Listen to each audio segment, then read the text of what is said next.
Good evening, it's News 360 coming to you live from the News Hub here at Adesawe Kanda. I am Portia Gabo. And I am Martin Asiedu-Data. These are the headlines for the next 1 hour. News 360 Headlines is brought to you by Flamingo Paint, Pepsodent Charcoal and Pepsodent Herbal, EcoBank, Nero Prime Water. The Ministry of Education directs the National Council for Curriculum and Assessment, NACA, to ensure there is no ambiguity in the biological definition of gender in Ghana's educational curriculum. And also coming up tonight, President John Mahama constitutes a presidential advisory group on the economy to provide strategic guidance on Ghana's economic recovery and long-term growth.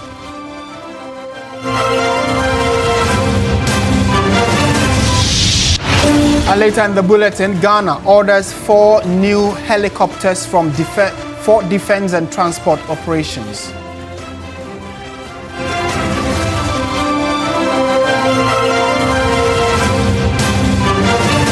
Coming up in business news, fuel prices set for second straight drop as strong cedi and falling global oil prices ease pressure at the pumps.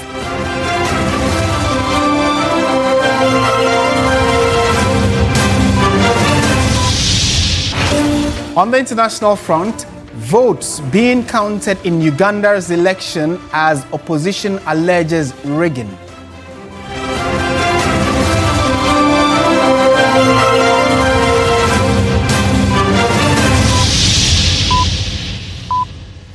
We have details of all these stories and many more coming up in the next 1 hour. Do stay with us. We are starting from the seat of government, and President John Dramani Mahama has constituted a presidential advisory group on the economy, shortlisted as PAGE, to provide strategic guidance on Ghana's economic recovery and long-term growth.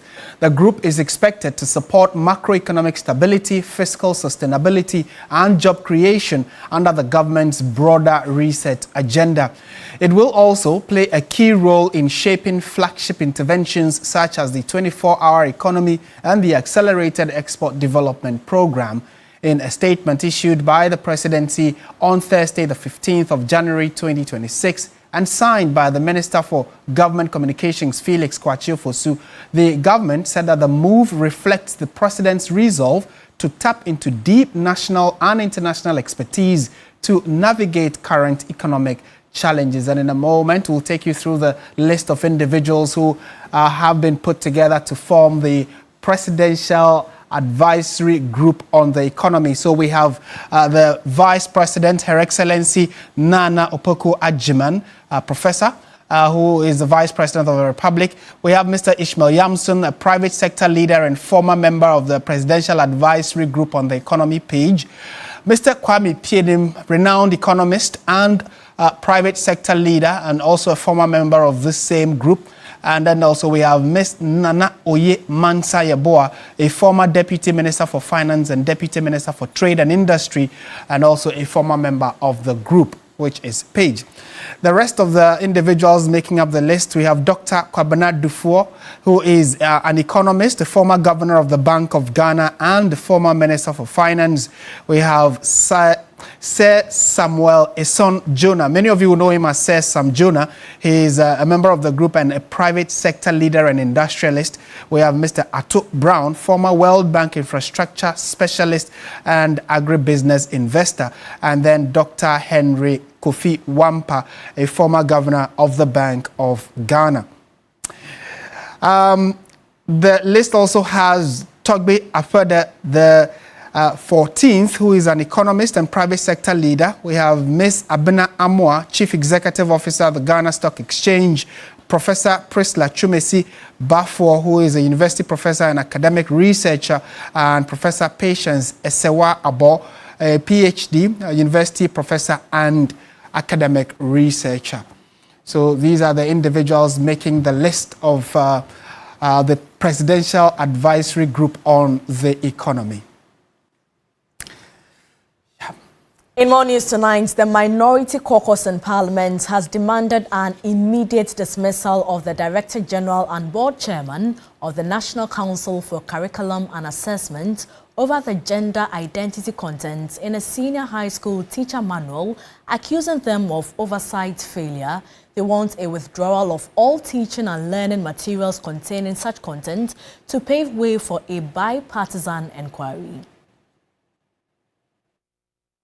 The New Patriotic Party lawmakers have always maintained that government and its assigns lack the will to criminalize LGBTQ activities. Vincent Ekwasifwa says the withdrawal of the new bill from Parliament after it was first advertised is telling, but he is not speaking out of nothing. I am a Christian, first and foremost, a Catholic, a Knight of Marshall, and a Master. From that foundation of faith, I find the content that has found its way into this teacher manual deeply troubling and worrying and fundamentally incompatible. NACA has attempted to suggest, directly or indirectly, that these concepts are not new and have long existed within Ghana's physical education and health curriculum. This claim is factually false. In the build-up to the 2024 elections, the NDC told us that the passage of the LGBTQ needed a political will and not a parliamentary procedure. Today, what has changed? Today that the NDC controls the executive, commands majority in parliament, the media should help us to ask them that where is that political will? Ghanaians must also be reminded that comprehensive sexuality education was formally introduced into Ghana's education policy framework between 2012 and 2016. The Old Tafo MP says members of the clergy must be involved in a comprehensive stakeholder engagement concerning gender identity in Ghana and sexual concepts. We on the side of the minority demand that there is an immediate withdrawal of all teaching and learning materials containing LGBTQ related content. The minority is also demanding a transparent and inclusive review of all affected teaching and learning materials involving Parliament, religious bodies, traditional authorities, parents, civil society organizations, education experts, and teacher unions. The dismissal of the Director General of NACA and the Chairperson of NACA Board for failure of oversight and breach of public trust. The institution of a full parliamentary inquiry by the appropriate committee of the House into the development, approval, funding, and circulation of these materials, including the role of external partners. We further challenge the NDC government to state clearly whether delay still amounts to endorsement and whether it will finally align its parliamentary conduct with this public rhetoric. And silence in moments like this is itself a legislative choice. Still on the same subject matter, the Minister for Education, Haruna Iddrisu, has directed NACA to ensure there is no ambiguity in the biological definition of gender in the educational curriculum. Speaking during a brief stopover at a teachers' training workshop at Ghana Senior High School in Tamale, the minister tasked NACA to ensure that the definition of biological sex or gender has no ambiguity. There should be no ambiguity whatsoever regarding the definition of a man as in a man, a woman as in a woman, as in biological sex. And sex means biological sex. Reference to man, woman, sex means reference to the biological sex and the sex of a person at birth. Settled. So in every educational literature in Ghana must reflect state. So there should be no ambiguity whatsoever in the definition of a man, a woman, and sex. For our purposes, the sex of a person at birth holds. That depicts and reflects Ghanaian values and our norms. And that is how we want to bring up all Ghanaian learners. So I thought that I should use your forum to respond to biological sex. So forward, every publication of the Ministry of Education and the GES and to all heads of institutions involved in the educational space must respect this natural definition of sex and natural definition of a man and a woman, nothing more. Let's now continue with our series on public transportation, and hundreds of Ayalolo buses have been grounded for years without maintenance, while passengers continue to bear the brunt of vehicle scarcity in the capital. Currently, only 80 out of 245 Ayalolo buses procured in 2016 are operating. Here's a report by Christian Yali.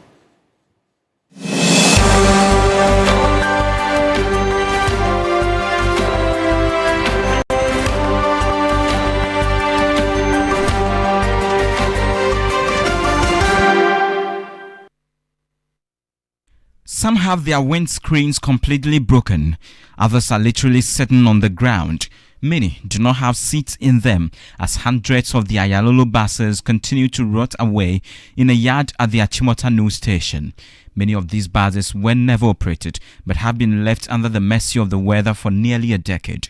It remains a pity, as government now makes efforts to service Metromas buses or even procure new ones for public transportation. I'm sure that this is one of the transport minister would take a keen interest in if we are looking at bringing more buses, especially the agreements that we know has been signed to bring in about 100 of the EV buses, the electric buses, and even the current arrangement with Metromas to get more of their buses coming into town to transport people. But you see a lot of them here. See, these ones, all their tires have been removed. Let me show you just another of the bus with the windscreens and everything torn apart.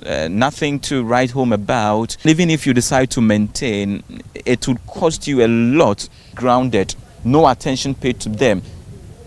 Is it that we have forgotten about them, or what is the situation? I visited the Madina Zongo Junction Thursday, and as it has frequently been, hundreds of people endure long queues every morning, standing for hours. It is a severe punishment for these workers and even students. Accra, for how long have you been here? 1.5 hours. 1.5 hour.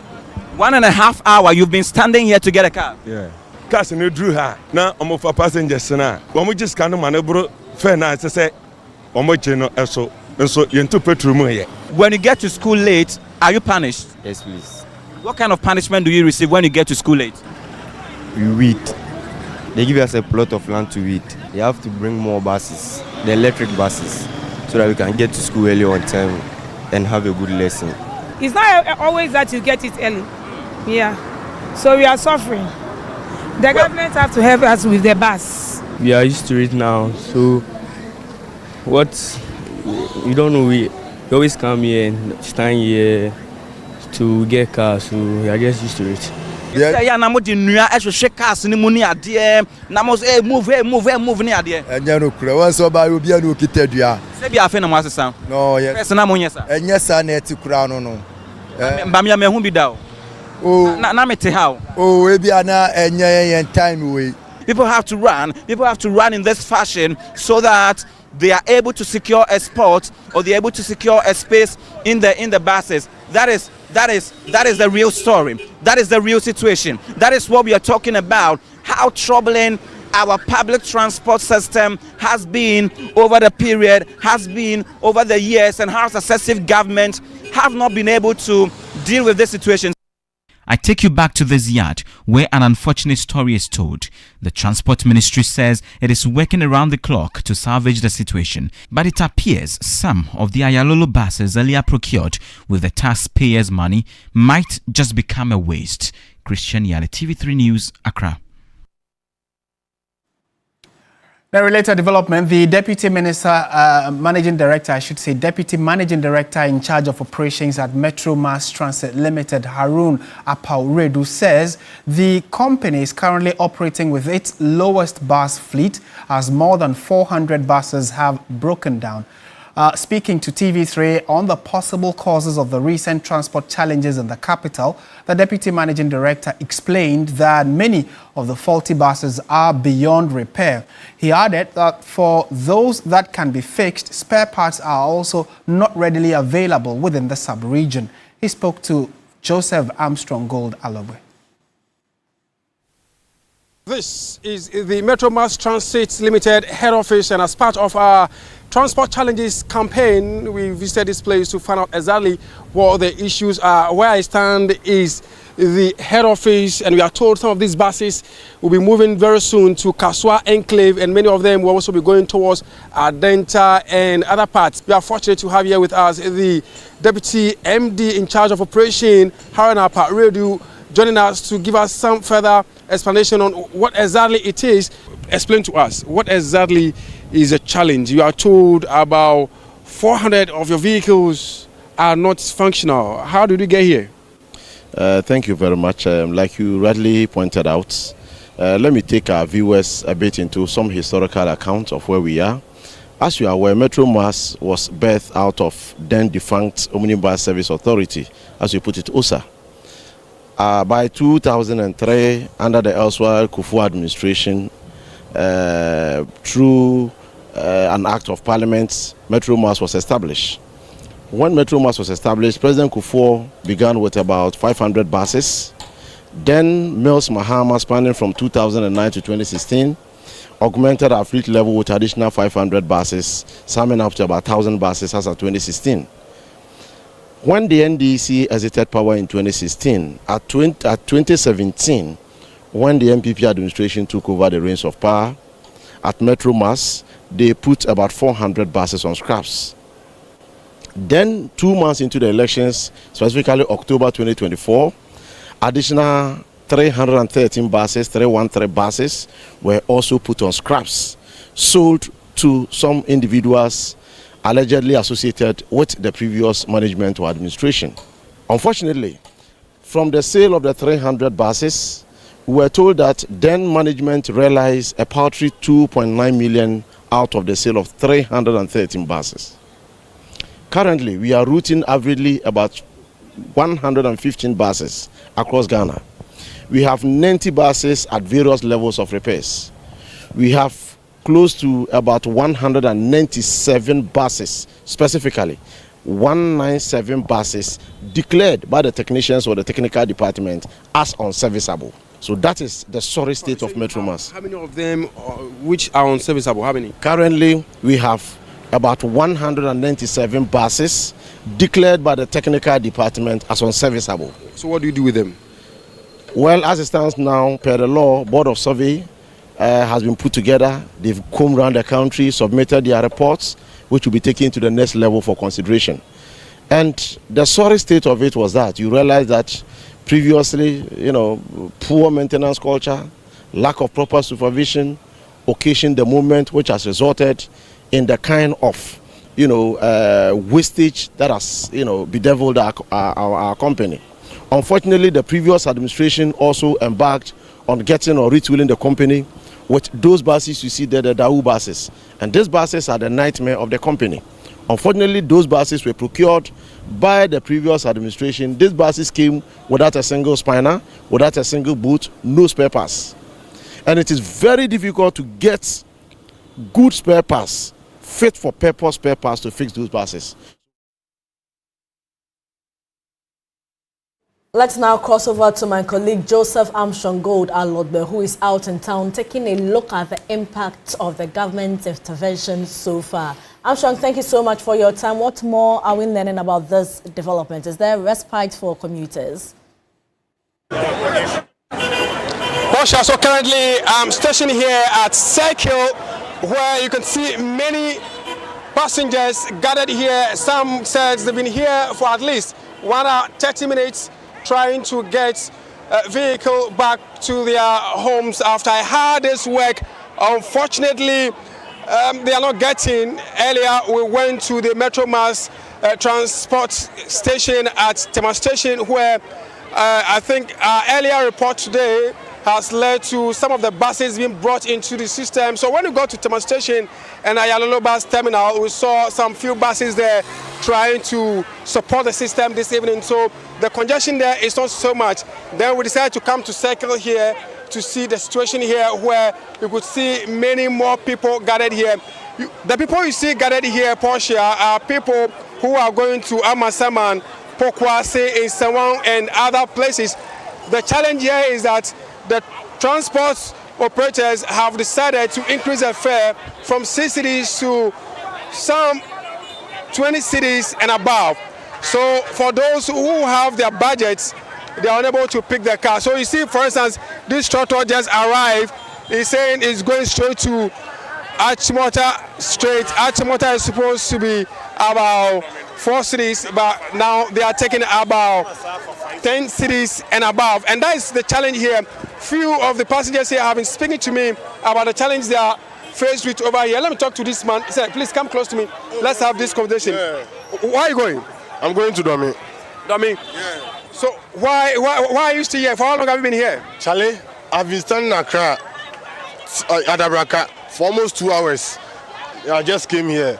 The situation here, dear Charlie, What's the situation? What's the challenge? Also, from Domi to work, from work to Domi, I spend like 40 cedis a day. The job self where they do, no, I'm not sure that they get much. And they get like 60 cedis a day. That one self, it be tip where they tip from my boss. You go get car, like I go come the roadside by 5 before I go reach house, not 10. Okay. So we are also told that in the evening they increase the transport fare. Is that the case? It be so then they do for a year. It be so. If you come from home and morning tea, it be 7 cities from Domi. But they go home from Accra to Achimota station, be 10 cities. All station to Domi, it be 5 cities. So that one be say 15 cities, difference 8 cities. It be Kalabule. I swear, it be Kalabule. You do cry, I know they get Domi, so I take. But you try sitting in the Ayalolo bus or the Metro bus? That one, either pass through the inner lane. So be where they go Domino. I know if you take Ayalolo. Now, of course, inner lane, then if you stop. Yeah. So, Portia, let me try and speak to some of the drivers here and find out why they increase the fare around this time and whether that is something that has been approved on. Let me engage with this driver. Boss, it's saying. Now, what are you calling? Taifa. Who call Taifa? Edu enyimra ya si mutu fare ni ma na mutu fare ni. Oh, enye nyina na yeto. Oze? Enye nyina. Enye mu nyina. Nti wo ntu fare mu ye. Taifa mu kwa mo load eji half akosi. Me hwe ye waste. Come go straight. Dabi. Ana mu go straight. Depending say can this was na wo mo pese wo mo ye na nkata sa. Let's kana ko ani. Nti o profit ni say we call short na wanya usika no. We him them load street Taifa. Nti me so my load say we obi furu bia no be je Taifa because you be na nya bia nche pe malusu. Nti obi be say okwan so won je ne sa kwan no fe ji say wo je no fu. Sir. So for him, he is not increasing his fare. Just that for those who are light on their way, he will not take any money less than what he is required to take. If you are going to Taifa, he takes you Taifa fare. If you are going to just Aveno here, who will still take you the Taifa fare, and that is what is here. If you permit me, let me talk to one more person here and find out what his challenge to is. Boss, so where are you also going to? Yeah, Pokwase. Pokwase, you've been here for how long? Oh, like 2 hours now. You've been here for 2 hours now? Yeah. Yeah. Okay, so tell me, we are told in the evening they increase the fare. Have you also experienced that? Oh, yeah. Now, Pokwase, the fare is 6 cedis, but in the evening time they take 10 cedis. Sometimes you take it like short. They will load from like Circuit to Barrier, 10 cedis. After Barrier you need to take some to Pokwase. There too is somewhere like 3 cedis. But actually, some days ago, they was taking like 5 cedis from Barrier to Pokwase. So from here to Pokwase, you can pay almost like 50 cedis. Before you get to your destination? Yes. What do you think should be done for passengers like you? Yeah. Now, I have seen there's operations or some national securities arresting the mates and this thing. They started out last year or so, but still the problem is there. But my main problem is that the government should provide this. Now you see, Alolo has been closed, so therefore now our president tell us 24 hours. If we do 24 hours, so if the bus the day one has been closed, therefore bring another one for the night peoples. That'll be the first one for the bus and the train system. Joseph Armstrong Gold Alotbe reporting live from the Kwame Nkrumah Circle. And most of your comments, many people saying it's time to develop other transport systems like rail. Perhaps it could solve the situation. And we will continue with this series in our subsequent bulletins.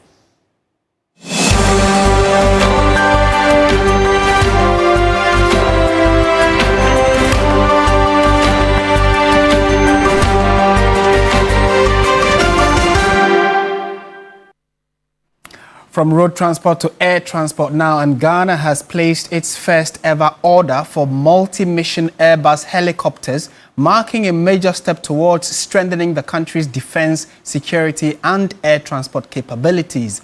Airbus Helicopters announced that it had secured a contract from Ghana's Ministry of Defense for the supply of 4 helicopters, 2 H175Ms and 1 ACH-175 and 1 ACH-160. There's more in this report. The acquisition aligns with government plans outlined during the presentation of the 2026 budget in Parliament November 13 last year. At the time, Finance Minister Dr. Tuforsen disclosed that government would, beginning in 2026, commence procurement processes for 4 modern helicopters alongside 1 long-range and 1 medium-range aircraft to enhance the operational efficiency of the Ghana Air Force. In the 2026 budget, Finance Minister Dr. Tuforsen announced a significant retooling of the Ghana Armed Forces. This plan includes the immediate procurement of 4 modern helicopters and 2 aircrafts to enhance the military's airlift, patrol and emergency response capacity starting in 2026. Parliament further approved an agreement worth $136.5 million with Airbus Helicopters SAS for these 4 helicopters. The aircraft are expected to be delivered over a 4-year period beginning in 2026. The fleet will support aerial surveillance, search and rescue, medical evacuations and troop transport, addressing the operational challenges of an aging fleet.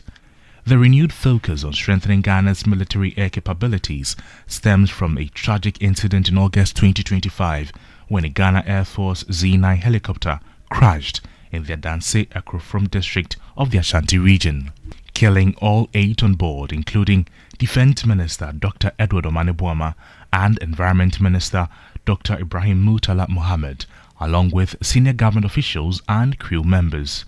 In the months that followed, an official investigative board was constituted to determine the cause of the crash, with technical support from local and international experts. The long-awaited report presented noted that the helicopter lacked modern safety systems such as terrain awareness and advanced navigation equipment, and recommended improvement to both equipment and training to prevent similar tragedies. In more news tonight, the Adenta Circuit Court has granted famed self-styled prophet Evans Eshen, also known as Ebo Noah, a bail of 100,000 cedis with 2 sureties. Ebo Noah has been charged with publication of false news with intent to cause fear and panic after he went viral for claiming the world would be destroyed by floods on Christmas Day last year. Lord Eduasaris reports. At the last agendas, the presiding judge ordered for psychiatric evaluation of the self-acclaimed prophet who had become a viral sensation following claims that he was building an ark to save mankind from another doomsday flood. When the case was called on Thursday, January 15, the prosecution disclosed to the court that the results of the assessment was ready. They pleaded with the court to amend the charge sheets and a discharge of Ebo Noah. He was then charged with publication of false news to cause fear and panic, but pleaded not guilty. Lawyers of Ebo Noah prayed for a bail which was granted by presiding judge Angela Atachi. Ebo Noah was granted 100,000 Ghana cedi bail with 2 sureties, one of which, the judge added, must be justified with a landed property or a vehicle valued by the STC. He was also ordered to report to the police once every week. The case has since been adjourned to March 18 for continuation. Per the brief facts of the case, Ebo Noah, a 33-year-old private security guard in Accra, admitted in his investigation caution statement of circulating the said videos in his Facebook, TikTok and YouTube accounts. The prosecution further alleged that Ebo Noah stated that the boat he referred to as an ark in the videos did not belong to him but was owned by a fisherman in Elmina in the central region. Lord Eduasari. TV3 News, Accra. Looks like Ebonoa didn't see this flood coming. Well, we'll see how this story unfolds. Stay with us. We have business, sports, and entertainment right after this break.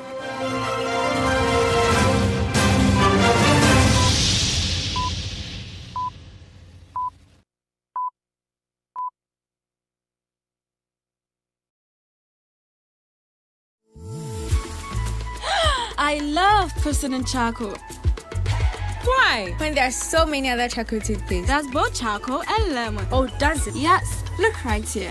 Yes, Pepsodent Charcoal has two of nature's powerful whitening ingredients. With the power of activated charcoal and lemon essence, it removes stains and whitens teeth naturally. Convinced? Well, I am. Just look at your beautiful Pepsodent smiles. For naturally whiter teeth, Pepsodent Charcoal.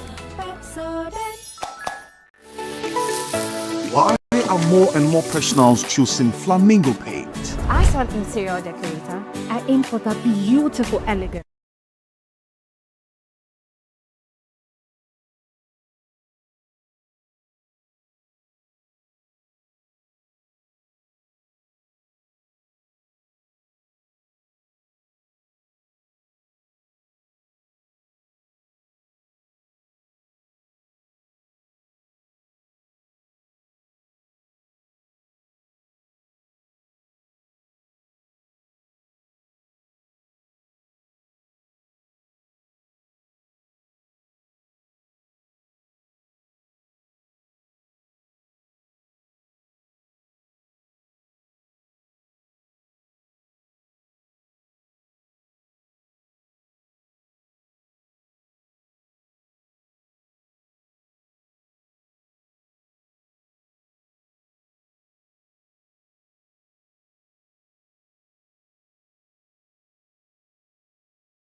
Good evening. This is Business on News 360 and I am Menu Afol. Petrol, diesel and liquefied petroleum gas are expected to record a second consecutive reduction in their prices at the pumps. The Chamber of Oil Marketing Companies attributes this expected reduction to strengthening of the Ghana cedi and lower international petroleum prices, which continue to improve pricing conditions in the downstream petroleum sector. Prices of petroleum products are projected to decline again in the next pricing window, extending the downward trend that began earlier in the year. Petrol is expected to fall by between 1.26 and 2.3%, while diesel prices could drop by 1.97 to 2.1%. Liquefied petroleum gas (LPG) is projected to record the sharpest reduction, easing by 3.1% to as much as 5.09%.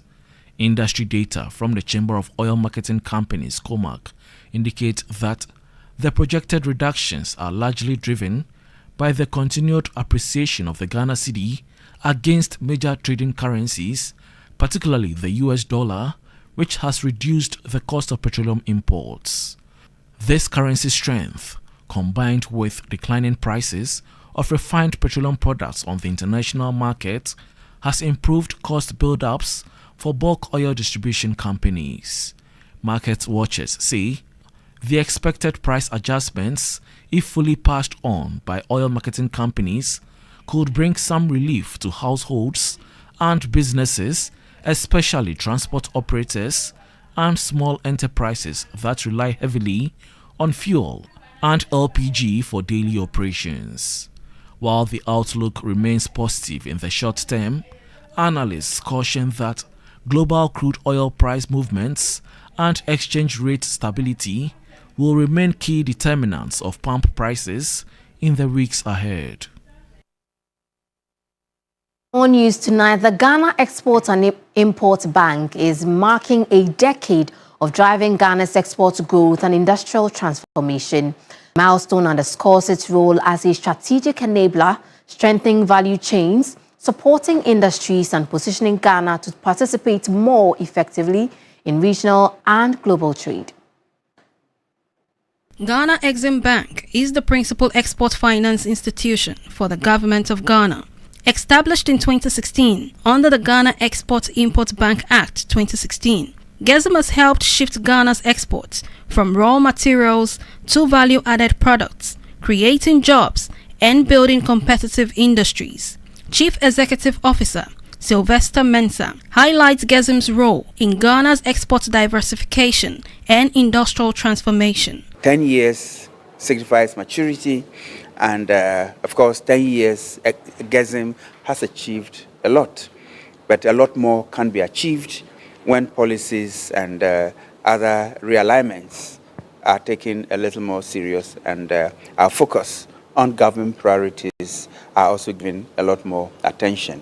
And that is where GEXIM intends to refocus. Our purpose is to achieve a reset that will translate into more jobs for our people, a reset that will translate into food security and low prices, and that would impact on our macroeconomic fundamentals. Board Chair Dr. Joseph Iyankotei-Do says the bank's 5-year strategic plan will sharpen its focus and deliver on its mandate this year. The 10th anniversary is a new chapter where we're going to now exhibit what we have done and also tell the whole country and the whole world what EXIM is all about and what Ghana EXIM is going to do in the coming decade. A year-long program of activities will mark the anniversary, including the Agriculture and Agrotech Fair 2026 and an international conference. The anniversary conference will be held on March 25 and 26, 2026, under the theme, A Decade of Enabling Export Trade and Industrial Transformation, Resetting GEXIM for the Next Frontier. Away from that, GCB Bank PLC, Ghana's largest indigenous bank, has handed over a fully renovated 12-room dormitory facility to Tamale Senior High School, Tamasco, providing a refreshed living environment that enhances students' welfare, comfort and safety. The project forms part of the bank's corporate social responsibility efforts and underscores its commitment to fostering youth development through education. The renovation works focused on Tamaklu House, an all-male boarding facility, and included intensive upgrades to sleeping areas, washrooms, and storage spaces. Key enhancements include 33 new standard washrooms fitted with modern shower units, a new urinal and hand-washing area to promote hygiene, upgraded water closets with disability-friendly features, as well as the replacement of all ceiling fans, windows, louver blades, and doors. Structural defects were also corrected with additional works including replastering, repainting, and compound leveling. Managing Director of GCB Bank, Farihan Al-Hassan, emphasized its long-term developmental significance. It reflects our bank's commitment to supporting education and youth development.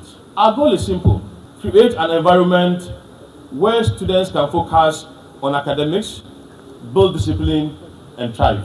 Speaking at the handover ceremony, Board Chair of GCB Bank, Professor Joshua Alabi, reaffirmed the bank's belief in creating sustainable impact within communities it serves. I slept in this dormitory and left here in 1976. And coming back here some few months ago to see the condition was really very sad. So I'm happy that we gave the headmaster and students our word, and we have done that. Headmaster of Tamasco, Mohammed Mustafa, expressed appreciation and emphasized the significance of the intervention for student life. We are assuring GCB that this thing, in the next 5 years, we are going to guard it jealously. Myself, management, the house masters. I assure you that in the next 5 years, when you come, you will meet it in that same state. Established in 1951, Tamasco is one of the most respected second cycle institutions in northern Ghana. We'll end the segment with updates from the forex and commodities markets. I am Minu Afol.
Sports segment is brought to you by Sasso Insecticide Spray and Coil.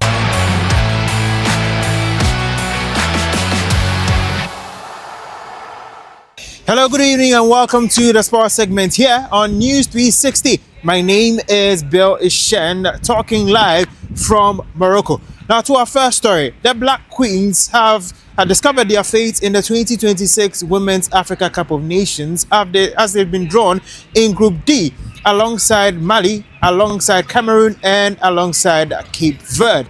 And now they would be playing all their group games in first. And remember that the 4 teams that will reach the semi-finals of the competition automatically will qualify for the 2027 Women's World Cup, which will be happening in Brazil. And of course, the tournament will be taking place from the 17th of March and end on the 3rd of April 2026.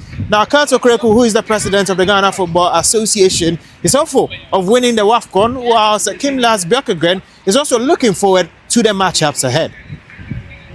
If you want to be a champion, you have to be obviously self-motivated. That's the first point. And most importantly, you want to be back at the highest stage of football in the women's category. And therefore, the girls, the coaches, the FA, the government, everybody is motivated to ensure that the girls are very much prepared and to be ready for the WAFCON. And if we go to the WAFCON and we do well, we'll go to the World Cup and also do well. And we're looking forward to such an amazing opportunity. 18 days, yes, but it's all about planning. And I think that we have the people with the right levels of skill to plan properly and for us to have a very, very good campaign. Looking forward to the tournament. I'm happy that when I came in, I think we were number 6 in Africa, and now we are number 3. It makes us top-seeded. In the end of the day, if it's going to help or not, I don't know. We're going to face another 3 really good teams. But like I said, I'm looking forward to the tournament, and we will push to do even better this time. Now, to our next story, Black Stars legend, that is Asamoah Gyan, has been speaking to England legend Rio Ferdinand. Now, he has stated that Ghana and Nigeria do have a healthy challenge when it comes to a rivalry, and they do not actually hate each other. This follows a lot of talks around Ghana and Nigeria and their rivalry, as Nigeria were knocked out of the 2025 Africa Cup of Nations by Morocco in the semi-finals, as Morocco defeated the Super Eagles on penalties. Ghana and Nigeria is a good rivalry. It's not like a hatred something. You know, we always want to challenge ourselves. They always want to beat us in everything. Yeah. Even with Jollof. With Jollof, you know, with Jollof. But at the end of the day, we love each other. Like we are very good rivals. Very, very good rivals. So anybody who say we hate each other now, that's not it. We love each other, but we don't want the other side to win in anything. If maybe me and my brother, we're doing something, I don't want him to win. He doesn't want me to win. It doesn't mean we don't love each other. Ghana and Nigeria loves each other. But it's just like that. It's a good rivalry, and I'm loving it. Good. So to our final story, Hearts of Oak are set to play against Dreams FC in the Ghana Premier League, with the Phobians looking to catch up on the Ghana Premier League table. Now, head coach Didi Dramani has stated that they've learned their lessons from their recent setbacks, and they are looking forward to get a victory over Dreams FC. I think that we pick the lessons from our previous games, and always our previous games are a strong antidote to our coming games. We look at the challenges that we envisage in those games. We look at the lining parts of those games, and then we also consolidate our strengths. And so we will still continue to keep our identity in terms of our strengths and what we have been working on. And also we also have to think about the strengths of our opponents, because we acknowledge that they are a very force to reckon with when it comes to the league, and so we will respect that, and then we will stick to our strengths, and then we'll want to still compete, and then compete to win at the end of the day. But that's it for the sports segment here on News 360. My name is Bill Ishen, speaking live here in Morocco.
Still watching News 360. Time now for international news.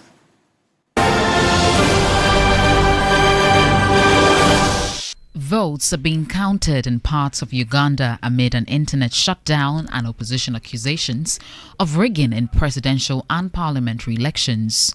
Massive ballot stuffing reported everywhere, declared presidential hopeful Bobby Wine in a post on social media without providing documentary proof. The authorities have not responded to his allegations of electoral fraud, nor to his claim that many polling agents and supervisors belonging to his NUP party were abducted and others chased off polling stations. Delays of up to 4 hours have been blamed on malfunctioning biometric machines used to verify voters' identities. Some have linked the problems to the network outage, plus a lack of voting materials and equipment not arriving at some stations on time. A small French military contingent has arrived in Greenland's capital, Nuuk, officials say, as several European states deploy small numbers in a so-called reconnaissance mission. The limited deployment, which also involves Germany, Sweden, Norway, Finland, the Netherlands and the UK, comes as US President Donald Trump continues to press his claim to the Arctic island, which is a semi-autonomous part of Denmark.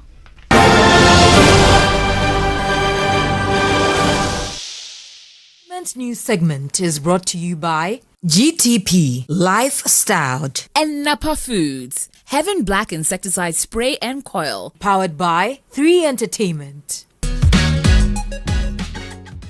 Tonight in this segment, acclaimed Afro dancehall star Stonebwoy and his team departed Ghana on Thursday for Morocco ahead of the much-anticipated AFCON Final Fan Zone performance. Earlier this month, the multiple award-winning artist's scheduled performance at an AFCON Fan Zone event did not take place. At the time, his management clarified that the show was postponed due to technical challenges on the part of the event organizers. Despite Stonebwoy and his team completing a full sound check and being fully prepared to perform, the AFCON tournament is expected to climax this weekend with a series of exciting activities and performances. However, it remains unclear whether Stonebwoy will perform at any of the events ahead of the final. Despite his trip to Morocco, no official announcement has been made confirming whether the artist would take the stage. Speaking to 3 Entertainment, Vida Educhumwa Boatin, the public relations officer for Benetton Music Group, said Stonebwoy remains fully committed to the AFCON engagement and is eager to reconnect with fans on the continental stage.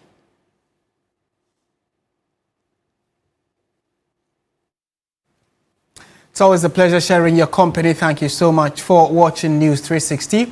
I am Martin Asiedudate. And I am Portia Gabodu. Join Alfredo Kansa at 10 p.m. for Ghana tonight. Good evening.